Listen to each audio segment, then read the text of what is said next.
So, this is abundance of love and happiness para sa inyo. Kaya nga, di ba, for some of you, sabi ko nga, itong relationship nyo, this may be a relationship of a lifetime para sa inyo. Parang for some of you, parang feeling ko, nakita nyo na yung the one para sa inyo. And yung inyong connection, mga kapiksino, nag-aalab talaga sa pagmamahal yan sa isa't isa. Okay? So, guys, i-mind nyo na yan. Sa comment section, bihira lang kasi yung may magandang love energy, lalo na pagka love reading yung pinapanood natin. Or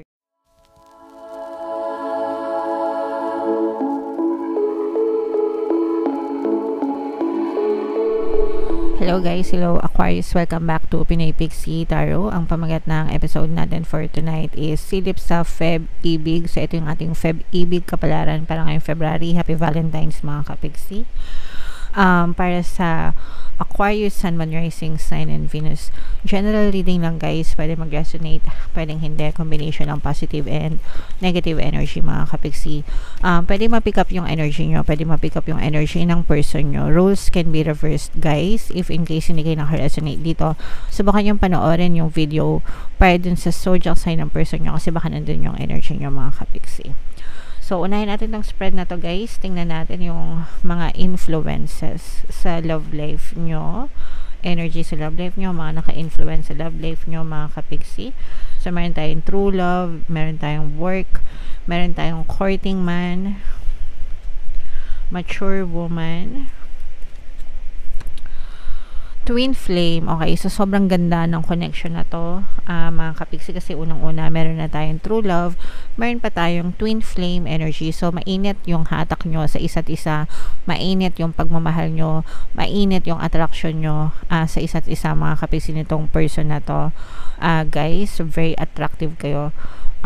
Very attractive kayo sa isa't isa. So, tingin nyo sa kanya attractive, tingin nyo din sa'yo attractive. Malakas yung attraction nyo, mga kapixie. And for some of you, maaring true love connection ito. Sa panahon ngayon, sa panahon natin, true love. Sa panahon ngayon, ang tawag ng mga Gen Z, GL, greatest love. Di ko alam kung meron pang updated. Hanggang dun na lang yung inaabot ko. So, sa mga Gen Z, comment down below kung anong tawag nyo dyan sa true love connection sa inyong panahon. This relationship, pwedeng ano to guys, pwedeng she relationship, pwedeng he-she relationship mga kapixie. Meron tayong pwedeng nililigawan ka pa lang nitong person mo guys with courting man energy here, or pwedeng ikaw yung nanliligaw dun sa person mo. Meron din tayong energy ng mature woman, pwedeng magkasama kayo nito sa trabaho, or nagkakilala kayo sa trabaho through work. Tapos sometimes may mga ganon yung parang nagkita lang kayo once upon a time sa isang meeting, hindi naman talaga kayo magkatrabaho, pwedeng collaboration, tapos parang nagkaroon kayo ng instant connection, ganyan. Doon nagsimula yung spark, pero pwedeng related yung ginagawa nyo sa isa't isa guys. And pwedeng sa business din, no? Sometimes kasi yung work, diba, nagiging active income din siya for some.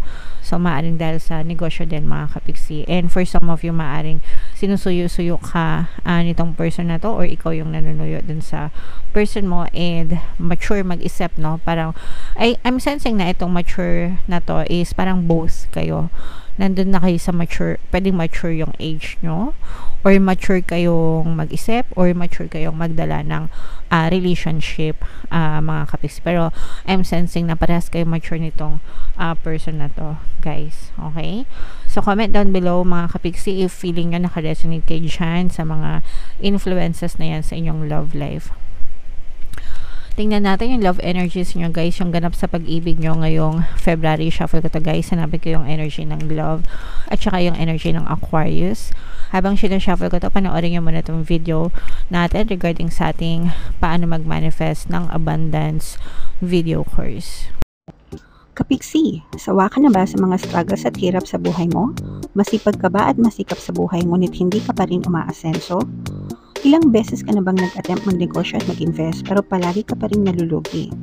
Sa pagkakataon na ito ay maaaring may subconscious beliefs ka na nagiging balakid sa iyong pag-unlad at pagyaman. Introducing, paano mag-manifest ng abundance video course. Dito ay matututunan mong ma-overcome ang mga balakid mo para tuluyan ka ng umunlad, umasenso, sumagana, maging matagumpay, successful at maswerte sa iyong kabuhayan, pera, trabaho, negosyo, salapi at kaperahan ng bonggang-bongga. Dali, mag-send na ng email sa pinoypixitaro@gmail.com at simulan na ang iyong pagyaman ngayon. Alright, so sabay-sabay tayo magpayaman ngayon 2024 mga kapiksi. Mag-avail na kayo ng course guys kasi sobrang ganda talaga niyan. And good news mga kapiksi, dahil ngayong January hanggang bukas na lang guys 31, magbibigay ako ng 1 free pampaswerte subliminal sa lahat na mag-avail ng course, kaya mag-avail na kayo mga kapiksi. Meron din tayong email coaching guys, manifest your desires using the law of attraction. If meron kayong mga specific na gusto nyong i-manifest, pwedeng love and relationship, pwedeng money or career, pwede kayong magpabook ng email coaching session with me. Mag-send lang kayo guys ng email sa pinoypixitaro@gmail.com. So, ito yung love energy mga kapiksi. Tapos Aquarius kayo ay na-represent ng King of Swords sa ating spread. This is a very, very positive love energy para sa inyo mga kapiksi. Ayan no. So, this is abundance of love and happiness para sa inyo. Kaya nga, di ba for some of you, sabi ko nga, itong relationship nyo, this may be a relationship of a lifetime para sa inyo. Parang for some of you, parang feeling ko, nakita nyo na yung the one para sa inyo. And yung inyong connection, mga kapiksi, no, nag-aalab talaga sa pagmamahal yan sa isa't isa. Okay? So, guys, i-mind nyo na yan. Sa comment section, bihira lang kasi yung may magandang love energy, lalo na pagka love reading yung pinapanood natin or ginagawa natin, binabasa natin, kasi mas marami sa inyo yung negative yung emotions pagdating sa love. Pero ito guys, nakikita natin na talagang true love, connection, mainit yung pagmamahalan, abundance of love and happiness. For some of you, twin flame talaga, kaya nakikita natin na mainit yung pagmamahalan nyo sa isa't isa. So, ituloy-tuloy nyo lang yan guys. And feeling ko yung iba sa inyo may mga goals kayo na gusto nyo ma-achieve together.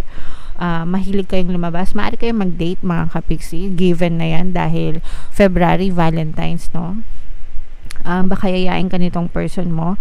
Parang feeling ko yung iba sa inyo, this may be a no connection, pwedeng bago-bago pa lang yung relationship nyo, or pwede namang matagal na yung relationship nyo pero parang nare-rekindle, no?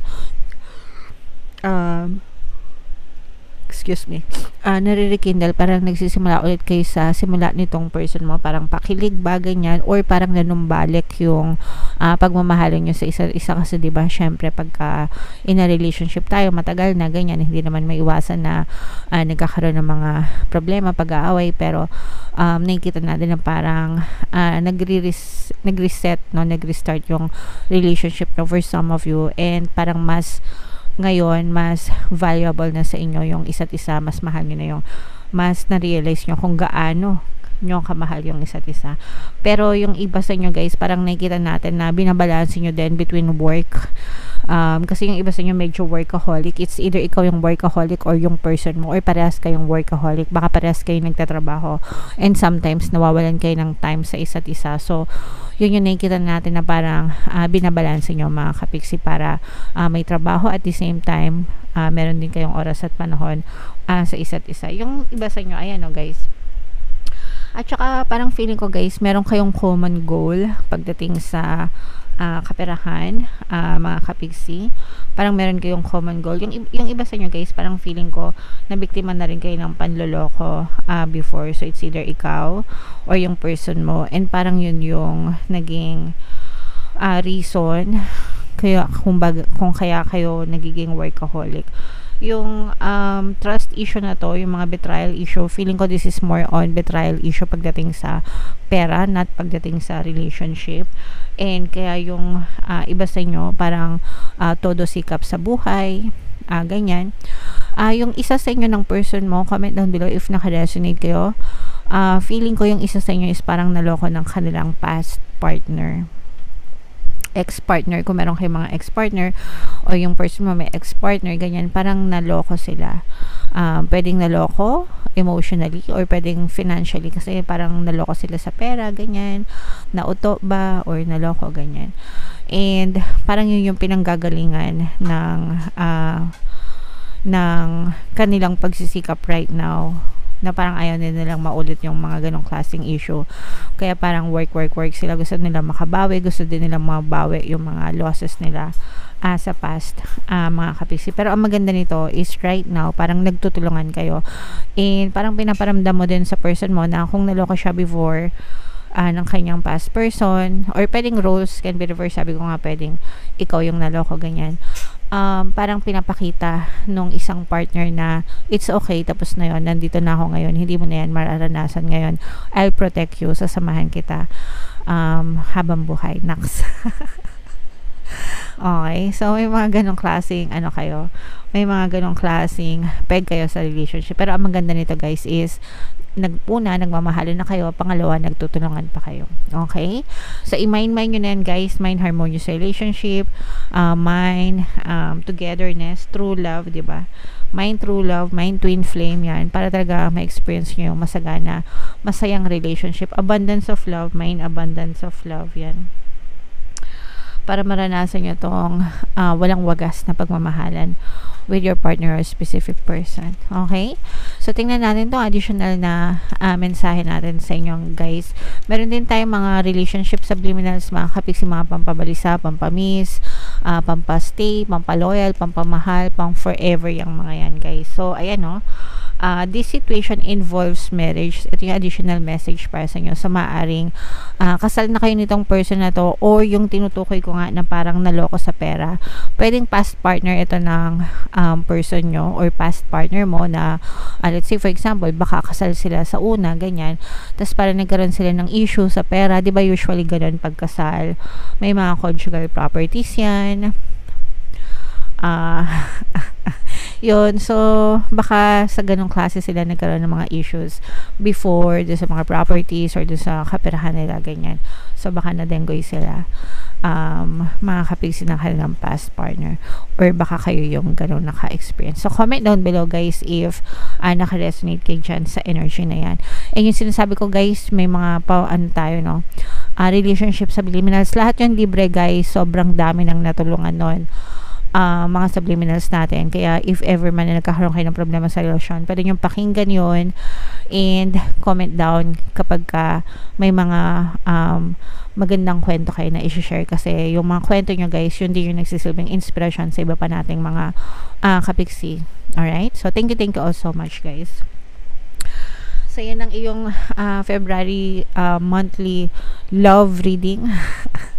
Comment down below if naka-resonate kayo, guys. Ito yung ating mga subliminals, no? Ito yung playlist para sa relationship subliminals. Pakinggan na para maging ma-okay yung relasyon nyo. And ito naman yung ating success stories ng paano mag-manifest ng abundance video course. Click here to subscribe, guys, and click here to join our membership program. Thank you for liking, sharing, and subscribing. See you again next time. I love you all. Have a nice day. Bye-bye.